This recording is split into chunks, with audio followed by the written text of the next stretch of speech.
Hello friends, मी Vishakha global online मराठीमध्ये आपल्या सर्वांचं स्वागत आहे. आजच्या सेशनमध्ये आपल्याला महाराष्ट्र सेट परीक्षा 2024 साठी पेपर 1चं प्रिपरेशन करायचं आहे, ज्यामध्ये युनिट 10 हायर एज्युकेशन आपण बघतो आहोत.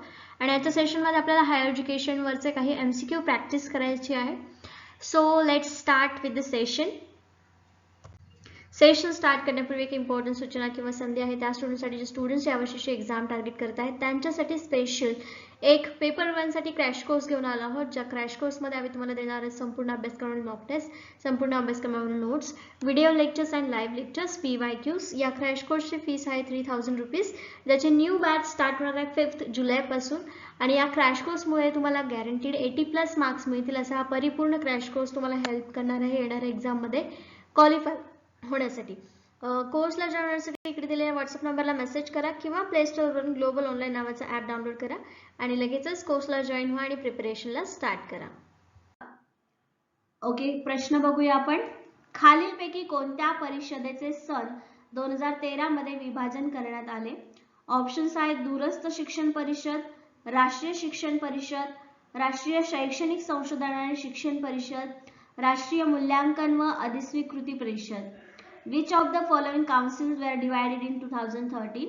2013 मध्ये कोणत्या परिषदेचं विभाजन करण्यात आलं? Distance education council, national education for teacher education, national council for education research and training and national assessment and accreditations council. त्याचा करेक्ट आन्सर आहे option first, distance education council. ठीक आहे, ओपन युनिव्हर्सिटीज ज्या काम करतात त्या डिस्टन्स एज्युकेशन साठी काम करतात. ठीक आहे, डिस्टन्स एज्युकेशन म्हणजे काय, तर जो गॅप तुमचा असतो किंवा पार्ट टाइम एज्युकेशन म्हणजे तुम्ही जॉब करत करत जेव्हा शिकता तर ते डिस्टन्स एज्युकेशन मध्ये कन्सिडर केलं जातं. 2013 मध्ये या परिषदेमध्ये विभाजन करण्यात आलं. ओके, ऑप्शन फर्स्ट इथे करेक्ट आहे. पुढचा प्रश्न आहे राष्ट्रीय मूल्यांकन आणि अधिस्वीकृती परिषदेसंबंधी खालीलपैकी कोणती विधाने बरोबर आहेत? Which of the following statements about National Assessment and Accreditation Council is correct?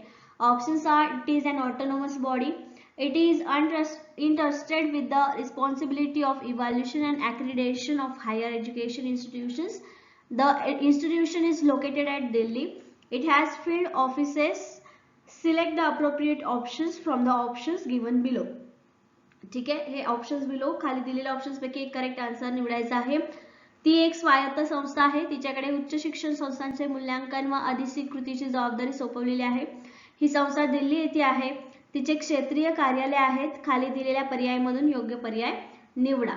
So याचा करेक्ट आन्सर आहे ऑप्शन 2, ए आणि ब. तर ह्याच्यातली फक्त ए आणि बी, अ आणि ब हे स्टेटमेंट या राष्ट्रीय मूल्यांकन आणि अधिस्वीकृती परिषदेसंबंधी बरोबर आहे. ठीक आहे, कुठली ती एक स्वायत्त संस्था आहे हे तर आपल्याला माहिती आहे आणि तिच्याकडे उच्च शिक्षण संस्थांचे मूल्यांकन आणि अधिस्वीकृतीची जबाबदारी सोपवलेली आहे. म्हणजे कुठल्या कॉलेजला कुठला ग्रेड द्यायचा किंवा काय म्हणतात ॲक्रेडिटेशन द्यायचं, हे इव्हॅल्युएशन करायचं प्रत्येक युनिव्हर्सिटीचं कॉलेजचं, हे या संस्थेकडे देण्यात आलेलं आहे. ओके, पुढचा प्रश्न आहे CIET चे विस्तारित रूप खालीलपैकी कोणते? Which of the following is an extended form of CIET? Options are Center for Integrated Education and Technology, Central Institution for Engineering and Technology, Central Institute for Education and Technology, Center for Integrated Evaluation and Techniques. So it's a correct answer आहे option 3, Central Institutions for Education and Technology, CIET. ठीक आहे, लक्षात राहील. Okay, next question. उच्च शिक्षण स्तरावर शिक्षकाची भूमिका काय असावी? What should be the role of teacher at the higher education level?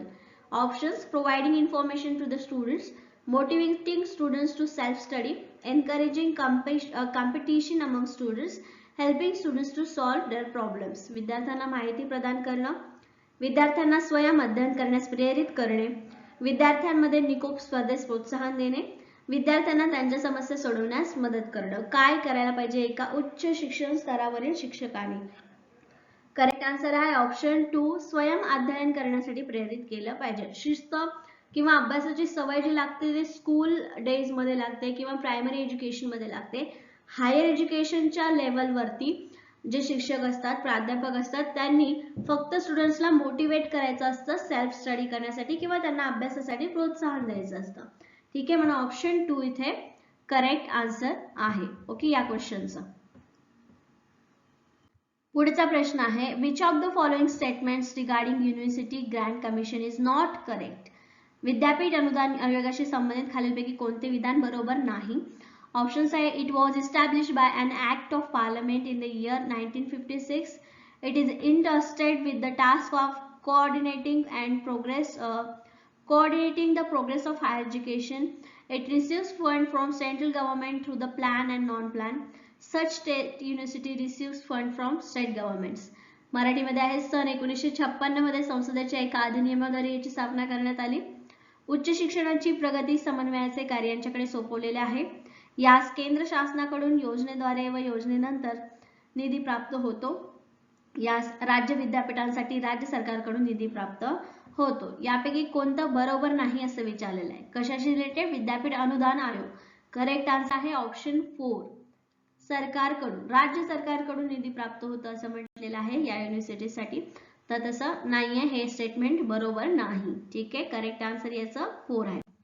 पुढचा प्रश्न आहे, Indian institute of advance study. Indian institute of advance study खालीलपैकी कोठे आहे? Indian Institution of Advanced Study is located in which of the following? Options are Dharamshala, Shimla, Solan, Chandigarh. ठीक आहे, so याचं correct answer आहे, करेक्ट आन्सर ऑप्शन 2 आहे. डायरेक्ट आन्सर आहे, याच्यामुळे याचं एक वेगळे एक्सप्लेनेशन किंवा हिस्ट्री जी आहे ती लागणार नाहीये. फक्त इंडियन इन्स्टिट्यूशन ऑफ ॲडव्हान्स स्टडीचं म्हणजे कुठे होते तर सिमलाला होते. ठीक आहे, लक्षात असू द्या. पुढचा प्रश्न आहे, what is the full form of AICTE. ठीक आहे, AICTE चे पूर्ण फुल फॉर्म काय आहे, पूर्ण रूप काय आहे? Options, all India council for technical education, all India commission for technology education, all India committee for teachers education, all India Congress for training education. ठीक आहे, मराठीमध्ये पण सेम ऑप्शन्स आहेत, फक्त मराठीमध्ये आहे. सो याचा फुल फॉर्म आणि करेक्ट आन्सर आहे option first, all India council for technical education. AICTE याचा फुल फॉर्म आहे तो. ओके, लक्षात राहील. फर्स्ट. पुढचा प्रश्न आहे, which of the following activities is a part of extension work of state university. पुढीलपैकी कोणता उपक्रम हा राज्य विद्यापीठाच्या विस्तार कार्याचा भाग आहे? Options, continuing and distance education, conducting bridge course, remedial teaching, earn and learn scheme. निरंतर आणि दूर शिक्षण, जोड अभ्यासक्रम, उपचारात्मक अध्यापन, कमवू आणि शिका योजना. यातला कुठला विद्यापीठाच्या विस्तार कार्याचा भाग आहे? सो करेक्ट आन्सर आहे ऑप्शन फर्स्ट. ठीक आहे, हा खूप मोठं काम आपली युनिव्हर्सिटी करत असते. ठीक आहे, त्यासाठी हे सगळ्यात मोठं काम आहे, सगळ्यात मोठी ऍक्टिव्हिटी आहे की continuing and distance education. Okay. पुढचा प्रश्न आहे, what is the untrue about अभिमत युनिव्हर्सिटी. अभिमत विद्यापीठाबाबत काय असत्य आहे, काय चुकीचं आहे सांगायचं आहे. ऑप्शन्स आहे, he has complete autonomy in preparing the syllabus, it may frame its own guidelines regarding fees and admission, it may grant affiliation to the other universities, it may confer degrees in its own name. ठीक आहे, अभ्यासक्रम तयार करण्याबाबत त्याला पूर्ण स्वायत्ता आहे. ते fee व प्रवेशाबाबत स्वतःची मार्गदर्शक तत्वे तयार करू शकतात. ते इतर संस्थांना संलग्नता देऊ शकते.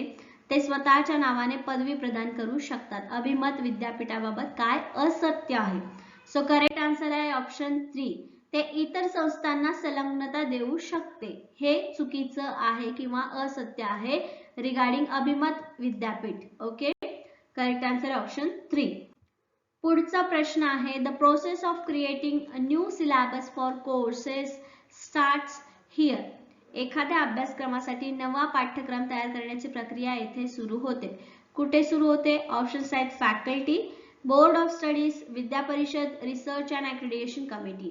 विद्याशाखा, अभ्यास मंडळ, विद्या परिषद आणि संशोधन व मान्यता समिती. सो याचे करेक्ट आन्सर आहे option second, board of studies, अभ्यास मंडळ. ऑफकोर्स ऑप्शन्स बघितल्याच लक्षात येतं की दिलेल्या ऑप्शन्स पैकी फक्त एकाच ठिकाणी अभ्यास किंवा पाठ्यक्रम तयार होऊ शकतो, ते म्हणजे अभ्यास मंडळ. अभ्यास बोर्ड ऑफ स्टडीजच्या ठिकाणीच एखादा सिलेबस हा तयार होतो. म्हणून ऑप्शन 2 इथे करेक्ट आन्सर आहे या क्वेश्चन साठी.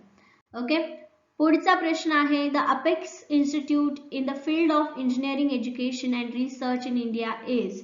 भारतातील अभियांत्रिकी शिक्षण आणि संशोधन क्षेत्रातील सर्वोच्च संस्था म्हणजे कोणती संस्था आहे? ऑप्शन्स आहेत an institution named Indian Institution of Technology, an organization named Indian Institutions of Information Technology, Indian Institutions of Advanced Study, Association of Indian Universities. Indian Institutions of Technology या नावाची संस्था, Indian Institution of Information and Technology या नावाची संस्था, Indian Institutions of Advanced Studies, Association of Indian Universities. So correct answer आहे याचा option first, Indian Institutions of Technology या नावाची संस्था. ठीक आहे, या अभियांत्रिकी शिक्षण आणि संशोधन क्षेत्रातील सर्वोच्च संस्था आहे. पुढचा प्रश्न आहे following are the responsibilities of University Grant Commission of India. आता ही खाली रिस्पॉन्सिबिलिटी दिल्या, त्यातले कुठले कुठले ऑप्शन्स करेक्ट आहेत हे आपल्याला सांगायचे. इकडे भारतीय विद्यापीठ अनुदान आयोगाच्या जबाबदाऱ्या खालीलप्रमाणे आहेत. ऑप्शन्स मध्ये म्हणजे त्यांनी पॉइंट्स दिलेले आहेत, त्यापैकी पॉइंट्स पैकी करेक्ट आन्सर आपल्याला निवडायचे आहेत. उच्च शिक्षणाला चालना देणे व संयोजन करणे, विद्यापीठातील अध्यापन, परीक्षा आणि संशोधनाचा दर्जा कायम ठेवणे, उच्च शिक्षणासाठी निधी पुरवणे आणि उच्च शिक्षणातील सुधारणांसाठी उपायांबाबत केंद्र व राज्य सरकारला सल्ला देणे. इकडे इंग्लिश मध्ये ऑप्शन्स पॉइंट्स दिलेले आहेत. Promoting and coordinating higher education, to maintain the standard of teaching, examination and research in university, to provide funds for higher education, to advise the central and state governments on measures of reforms in higher education. So याच्यातले correct answer आहे option 4. चारही म्हणजे जे काही चारही statements आहेत किंवा चारही कामं आहेत ते युनिव्हर्सिटी ग्रँट कमिशन करते. म्हणजे फक्त ए, फक्त बी, फक्त सी, फक्त डी नाहीये, म्हणजे चारही कार्य जे आहे ते विद्यापीठ अनुदान करते. ठीक आहे, ओके. पुढचा प्रश्न आहे Which of the following is not a major function of university? खालीलपैकी कोणते विद्यापीठाचे प्रमुख कार्य नाही? कोणाचे विचारलंय? विद्यापीठाचं. ऑप्शन्स आहेत teaching, research, publication and extension work. प्रमुख कार्य नाही असं विचारलेलं आहे आणि करेक्ट आन्सर आहे याचा ऑप्शन 3, प्रकाशन, पब्लिकेशन. विद्यापीठ प्रकाशन करण्यामध्ये जास्त इंटरेस्टेड असते का? नाही. विद्यार्थ्यांचं कल्याण करणं किंवा विद्यार्थ्यांना काय हवंय काय नको याच्यासाठी काम करणं जास्त महत्त्वाचं असतं युनिव्हर्सिटीचं काम, म्हणून याच्यामध्ये पब्लिकेशनला लेस इम्पॉर्टन्स दिलेलं आहे. बाकीच्या गोष्टींना दिलेल्या ऑप्शन्स मध्ये जास्त इम्पॉर्टन्स आहे. ओके, मेजर फंक्शन्स आहेत युनिव्हर्सिटीचे पब्लिकेशन सोडून, म्हणून ऑप्शन 3 इथे करेक्ट या क्वेश्चनचा आन्सर आहे. पुढचा प्रश्न आहे Reasons why University Grants Commission allows students to pursue diploma or certificate course along with the degree. विद्यापीठ अनुदान आयोगाने विद्यार्थ्यांना पदवी बरोबरच पदविका किंवा प्रमाणपत्र अभ्यासक्रम करण्याची परवानगी देण्याचे कारण काय आहे? ऑप्शन्स आहेत to increase the income of universities and colleges, to provide sufficient workload to the teachers, making maximum utilization of human and non human resources, to enable students to work after completing their degree course. विद्यापीठे व महाविद्यालयांना उत्पन्न वाढवण्यासाठी, अध्यापकांना पुरेसा कार्यभार उपलब्ध करून देण्यासाठी, मानवी अमानवी साधनांचा जास्तीत जास्त विनियोग करण्यासाठी, विद्यार्थ्यांना त्यांचे पदवी अभ्यासक्रम झाल्यावर काम करण्यास सक्षम बनवण्यासाठी. याचं करेक्ट आन्सर काय आहे? याचं करेक्ट आन्सर आहे ऑप्शन 4. बघा दिलेले ऑप्शन्स नुसतेच ऑप्शन्स आहेत असं वाटतं आणि चौथं ऑप्शन एकदम करेक्ट आहे की जे विद्यार्थी आहेत त्यांना लगेचच जॉब मिळावा याच्यासाठी डिग्री सोबतच डिप्लोमा करण्यासाठी परमिशन दिलेली आहे. ठीक आहे, करेक्ट आन्सर या क्वेश्चनचा 4 आहे. पुढचा प्रश्न आहे which of the following is not included in the higher education department of the government of India. भारत सरकारच्या उच्च शिक्षण विभागात खालीलपैकी कशाचा समावेश होत नाही? ऑप्शन्स आहेत Indian council of social science research, Indian council of philosophical research, Indian council of world affairs, Indian council of world historical research. ठीक आहे, भारत सरकारच्या उच्च शिक्षण विभागात खालीलपैकी कशाचा समावेश होतो असा प्रश्न आहे आणि करेक्ट आन्सर आहे option 3, Indian council of world affairs. ठीक आहे, कशाचा होत नाही विचारलंय म्हणून हे आहे, नाहीतर बाकी तिन्हीचा समावेश केला जातो. ठीक आहे, करेक्ट आन्सर याचा 3 आहे. ओके, प्रश्न आहे उच्च शिक्षणाचा अभ्यासक्रम डॅश डॅश ही संस्था तयार करते. This institutions prepares the curriculum of higher educations. Options आहेत विद्यापीठ अनुदान आयोग UGC ज्याला म्हणतात, राष्ट्रीय शैक्षणिक संशोधन व प्रशिक्षण परिषद NCERT ज्याला म्हणतात, राष्ट्रीय मूल्यांकन आणि अधिस्वीकृती परिषद NAAC, आणि चौथा ऑप्शन आहे राष्ट्रीय शिक्षक शिक्षण परिषद NCTE. ओके, इकडे बघा university Grant commission, national council of education research and training, national assessment and accreditation council NAAC, national council of teacher education NCTE. ठीक आहे, तर यातलं कोण तयार करतं उच्च शिक्षणाचा अभ्यासक्रम? याचे करेक्ट आन्सर आहे option first UGC, university Grant commission, विद्यापीठ अनुदान आयोग. विद्यापीठाचा संपूर्ण सिलेबस किंवा पॅटर्न जो आहे अभ्यासक्रमाचा, काय अभ्यासक्रमामध्ये इन्क्लूड केलं पाहिजे हे UGC ठरवते. ठीक आहे, हायर एज्युकेशनचं प्रायमरीचं दुसरे ठरवतात. राईट, सो करेक्ट आन्सर याचा क्वेश्चन ऑप्शन फर्स्ट करेक्ट आहे. ओके, पुढचा प्रश्न आहे क्षेत्रीय शिक्षण शास्त्र महाविद्यालय खालीलपैकी कोणत्या ठिकाणी आहेत? Regional colleges of education are located in which of the following places? Options आहेत अजमेर, भुवनेश्वर, भोपाळ, मैसूर. यापैकी कुठे आहे शिक्षण शास्त्र महाविद्यालय? याचा करेक्ट आन्सर आहे ऑप्शन 4 ABCD अ ब क ड, म्हणजे चारही ऑप्शन जे आहेत अजमेर, भुवनेश्वर, भोपाळ, मैसूर या चारही ठिकाणी रिजनल कॉलेजेस ऑफ एज्युकेशन आहेत. ठीक आहे, क्षेत्रीय शिक्षण शास्त्र महाविद्यालय ज्याला म्हणतात ते आहेत. ओके, पुढचा प्रश्न आहे खालील इंडियन इन्स्टिट्यूशन ऑफ मॅनेजमेंट ज्या क्रमाने स्थापित झाल्या तो क्रम कोणता? Which is the order in which the following Indian institutions of management were established? Options Ahmedabad, Kolkata, Bangalore, Lucknow, काजीकोडी. ठीक है, और सेकेंड ऑप्शन है कोलकाता, अहमदाबाद, बैंगलोर, लखनऊ, काजीकोडे. कोलकाता, तिसरा ऑप्शन आहे कोलकाता, अहमदाबाद, बैंगलोर, काजीकोडे, लखनऊ. आणि फोर्थ ऑप्शन आहे अहमदाबाद, कोलकाता, बैंगलोर, काजीकोडी, लखनऊ. तर याच्यामध्ये तुम्हाला मॅनेजमेंट इन्स्टिट्यूशन्स कधी कुठे पहिली चालू झाली हे माहिती पाहिजे, त्याच्यानंतर बदली एखादी असले माहिती तरी पाहिजे, आणि याच्यानंतर जो ऑप्शन मध्ये फर्स्ट आलेला आहे, आता याच्यामध्ये बघा अहमदनगर आणि कोलकाता दोन ऑप्शन्स आहेत, म्हणजे या दोन्हीपैकी एक कुठली तरी इन्स्टिट्यूशन जी असणार आहे ती पहिली स्टार्ट झालेली असणार आहे. राईट, त्याच्यानंतर कुठली आहे ते माहिती पाहिजे, आणि शेवटचं कोणतं आहे ते तुम्हाला माहिती पाहिजे, जेणेकरून तुमचा आन्सर तुम्हाला करेक्ट शोधता येईल. ठीक आहे, सो या प्रश्नाचा आन्सर ऑप्शन 2 बरोबर आहे. कोलकाता पहिली, त्याच्यानंतर अहमदाबाद, मग बैंगलोर, लखनऊ आणि काजीकोडी सगळ्यात शेवटी. हा IIMS म्हणजे इंडियन इन्स्टिट्यूशन ऑफ मॅनेजमेंटचा स्थापित झालेला क्रम आहे, म्हणजे या ठिकाणी पहिले झाली त्याच्यानंतर शेवटी काजीकोडी येते. ओके, हे ऑप्शन्स मध्ये दिलेल्यांपैकीच आपण काढलेले आहेत. पुढचा प्रश्न आहे NCTE या संस्थेला कायदेशीर मान्यता डॅश डॅशच्या अन्वये मिळाली. NCTE has received legal recognition under dash dash. Options are Act of Parliament 1993, Act of Parliament 1995, recognition of all state governments in India, approved of NCERT. ठीक आहे, कोणत्या कायद्यान्वये मान्यता मिळाली? संसद कायदा 1993, संसद कायदा 1995, भारतातील सर्व राज्य शासनांची मान्यता आणि NCERT ची मान्यता. So the correct answer आहे option first act of parliament 1993.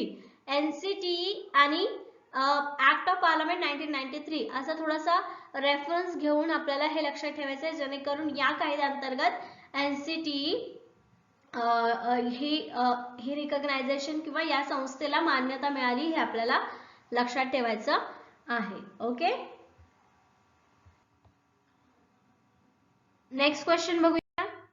विद्यापीठ अनुदान आयोगाकडून पुरस्कृत केलेले उद्बोधन वर्ग व उजाळा वर्ग कडून डॅश डॅश कडून आयोजित केले जातात. Udbodh classes and Ujjwala classes sponsored by the university Grant commission are conducted from, कोणाकडून कंडक्ट केले जातात? ऑप्शन्स आहेत teacher education college, centre for human resource development, degree colleges, post graduate colleges. शिक्षक शिक्षण महाविद्यालय, मानव संसाधन विकास केंद्र, पदवी महाविद्यालय आणि पदव्युत्तर महाविद्यालय. कोणाकडून घेतले जातात हे वर्ग? याचे करेक्ट आन्सर आहे option 2 centre for human resource development, मानव संसाधन विकास केंद्र यांच्याकडून हे वर्ग आयोजित केले जातात. ओके, नेक्स्ट क्वेश्चन आहे DIET आणि CTE व IASE यांची स्थापना डॅश डॅश मधील शिफारशीनुसार केली गेली आहे. ऑप्शन्स NPE 1983, त्याच्यानंतर कोठारी कमिशन 1964, 1966, राष्ट्रीय ज्ञान आयोग आणि शिक्षण अधिकार कायदा 2009. ठीक आहे. DIET and CTE आणि IASE have been established as per the recommendation of, या पण संस्था आहेत आणि ह्या पण एज्युकेशनच्याच कार्यक्षेत्रामध्ये काम करतात. पण हे कोणाच्या रिकमेंडेशननी तयार केलेले आहे किंवा कोणाच्या रिकमेंडेशननी इस्टॅब्लिश झालेली आहे सांगायचं आहे. NPE 1983, Kothari commission 1964-66, national knowledge commission, right to education act 2009. So correct answer आहे ऑप्शन फर्स्ट NPE. ठीक आहे. 1983 यांच्या रिकमेंडेशन नुसार या संस्था तयार करण्यात आलेल्या आहे किंवा या संस्थांची स्थापना करण्यात आलेली आहे. ओके. पुढचा प्रश्न आहे सॅम पित्रोदांनी डॅश डॅश म्हणून काम पाहिले आहे. सॅम पित्रोदा ऍक्टेड ॲज और रोल्ड ॲज, ऑप्शन्स आहेत president national council of teacher education, director national council of education research and training, chairman university Grant commission, chairman national knowledge commission. ठीक आहे. अध्यक्ष राष्ट्रीय शिक्षक शिक्षण परिषद, संचालक राष्ट्रीय शैक्षणिक संशोधन व प्रशिक्षण परिषद, अध्यक्ष विद्यापीठ अनुदान आयोग आणि अध्यक्ष राष्ट्रीय ज्ञान आयोग. तर काय म्हणून काम पाहिलेलं आहे सॅम पित्रोदांनी? याचं करेक्ट आन्सर, या क्वेश्चनचं करेक्ट आन्सर आहे option 4 chairman national knowledge commission. राष्ट्रीय ज्ञान आयोगाचे अध्यक्ष म्हणून सॅम पित्रोदा यांनी काम केलेलं आहे. ओके, लक्षात राहील. राष्ट्रीय ज्ञान आयोग अध्यक्ष चेअरमॅन. ओके. पुढचा प्रश्न आहे खालीलपैकी कोणत्या संस्था हेतुपूर्वक विशेष शाळांसाठी शिक्षक तयार करतात? ऑप्शन्स आहेत राष्ट्रीय शिक्षक शिक्षण परिषद, दॅट इज NCTE, अँड भारतीय पुनर्वसन परिषद, राष्ट्रीय शिक्षक शिक्षण परिषद व विद्यापीठ अनुदान आयोग, राष्ट्रीय शिक्षण परिषद व राष्ट्रीय शैक्षणिक संशोधन व प्रशिक्षण परिषद, राष्ट्रीय शिक्षक शिक्षण परिषद व भारतीय विधी परिषद. ठीक आहे. Which of the following organisations intentionally prepare teachers for special school? National Council of Teachers Education and Rehabilitation Council of India, National Council of Teacher Education, म्हणजे याच्यामध्ये national council of teachers education compulsory आहे. आणखीन एक कोणती संस्था आहे जी शिक्षक तयार करण्याचं काम करते कोणत्या शाळांसाठी? ठीक आहे. त्याच्यानंतर national council of teacher education NCTE and national council of educational research and training, त्याच्यानंतर national council of teacher education and law council of India. याचा करेक्ट आन्सर आहे ऑप्शन फर्स्ट. ठीक आहे. राष्ट्रीय शिक्षक शिक्षण परिषद NCTE व भारतीय पुनर्वसन परिषद काय काम करते?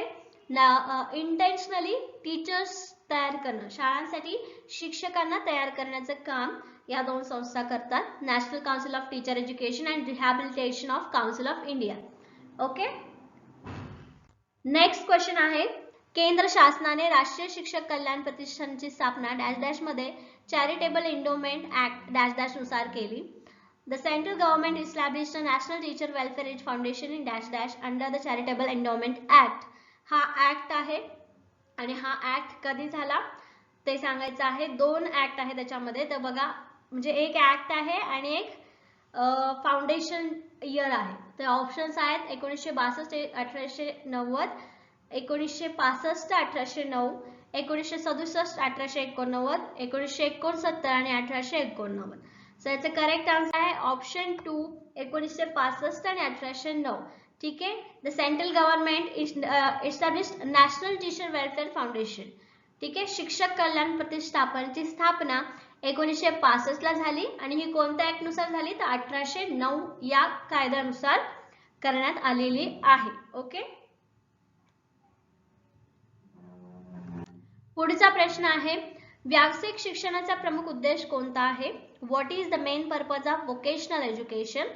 ऑप्शन्स आहेत व्यक्तीला ज्ञान संपन्न बनवणे, व्यक्तीला एखाद्या व्यवसायाचे कौशल्य आत्मसात करून देणे, व्यक्तीला व्यवसाय सुरू करण्यास मार्गदर्शन करणे, व्यक्तीमध्ये व्यापारी दृष्टिकोन बिंबवणे. What is the main purpose of vocational education? alignment of a person to enable the person to acquire the skills of profession, guiding a person to start a business, to inculcate a commercial attitude in the individuals. So the correct answer है option second, to enable the person to acquire the skill of profession. एखाद्या व्यवसायाचं कौशल्य आत्मसात करणं कुठल्याही शिक्षणामध्ये जास्त महत्वाचं आहे, म्हणून याच्यामध्ये सुद्धा वोकेशनल एज्युकेशन मध्ये सुद्धा हा आपला प्रमुख उद्देश आहे की एखाद्या व्यक्तीला कौशल्य आत्मसात करता येणं. ओके, पुढचा प्रश्न आहे आधुनिक भारतीय शिक्षणाची सुरुवात करणारा वुडचा खलिता डॅश डॅश मध्ये जाहीर करण्यात आला. वुड्स खलिता which mark the beginning of modern Indian education was announced in. कधी झाला तो? ऑप्शन्स आहेत 1850, 1852, 1854 आणि 1882. ठीक आहे, 1850, 1852, 1854, 1882. त्याचे करेक्ट आन्सर आहे ऑप्शन 3, 1954. ठीक आहे, 1954 मध्ये हा वुड्स खलिता आला होता, ज्याच्यामध्ये इंडियन एज्युकेशनची सुरुवात झाली होती, modern Indian education. Okay, question option 3 इथे करेक्ट आहे. पुढचा प्रश्न आहे हंटर कमिशनची नेमणूक केव्हा करण्यात आली. आता असे क्वेश्चन्स एक्झाम मध्ये विचारले जातात, त्यामुळे एकदा डोळा खालून गेलेले बरे. When was the Hunter commission appointed. Options are 1880, 1882, 1892, 1902. Okay, 1880, 1882, 1892 आणि 1902. सो याचे करेक्ट आन्सर आहे ऑप्शन 2, 1882, 1882. हंटर कमिशनची नेमणूक करण्यात आलेली आहे. ओके, पुढचा प्रश्न आहे हंटर कमिशन समोर प्राथमिक शिक्षण सक्तीचे व मोफत करण्याची मागणी डॅश डॅश यांनी केली. Demanded to make primary education compulsory and free before the Hunter commission. Options are Maharshi Karve, V Ra Shinde, न्यायमूर्ती रानडे, महात्मा ज्योतिबा फुले. सो याचा करेक्ट आन्सर आहे ऑप्शन 4, महात्मा ज्योतिबा फुले. ठीक आहे, हंटर कमिशन समोर यांनी फ्री एज्युकेशन आणि कंपल्सरी एज्युकेशनची मागणी केलेली आहे. Okay, option 4, Mahatma Jyotiba Phule. Next question, भारतात विद्यापीठे स्थापन करावीत अशी शिफारस स्वातंत्र्यपूर्व काळात प्रथमतः डॅश डॅश यांनी केली. It was a first recommended that universities should be establish in India in the pre independence period by options Lord Macaulay, Charles Wood, Lord Curzon and Sadler. So याचे करेक्ट आन्सर आहे option 2, Charles Woods. वुड्सचा खलिता याच्याशी. ठीक आहे, Charles Wood भारतीय विद्यापीठ स्थापन करावीत अशी शिफारस स्वातंत्र्य काळात यांनी केलेली आहे. ओके, शिक्षणाचा 10+2+3 हा आकृतिबंध डॅश डॅश आयोगाने प्रथमच सुचवला. ठीक आहे, म्हणजे 10वी 12वी त्याच्यानंतर ग्रॅज्युएशन. हे काय आहे? एक पॅटर्न आहे आणि तो कोणी ठरवला किंवा कोणी सुचवला हे सांगायचं आहे. The 10+2+3 pattern of education was suggested by the Commission for the first time. Options: Mudliar Commission, Kothari Commission, Commission for Secondary Education and University Education Commission. So याचा करेक्ट आन्सर आहे ऑप्शन 2, कोठारी कमिशन. ठीक आहे, जे आपण 10वी 12वी आणि graduation या पॅटर्नने एज्युकेशन घेतो ते कोठारी आयोग, कोठारी कमिशन यांनी सजेस्ट केलेलं आहे. ओके, सो अशा प्रकारे आपण या युनिटवरचे आजचे प्रॅक्टिस क्वेश्चन्स इकडे संपवलेले आहेत. नेक्स्ट सेशन मध्ये आणखी काही क्वेश्चन्स आपण प्रॅक्टिस क्वेश्चन्स सेम युनिटवरचे बघणार आहोत. So that's it for today. Thank you for today's session. Have a nice day.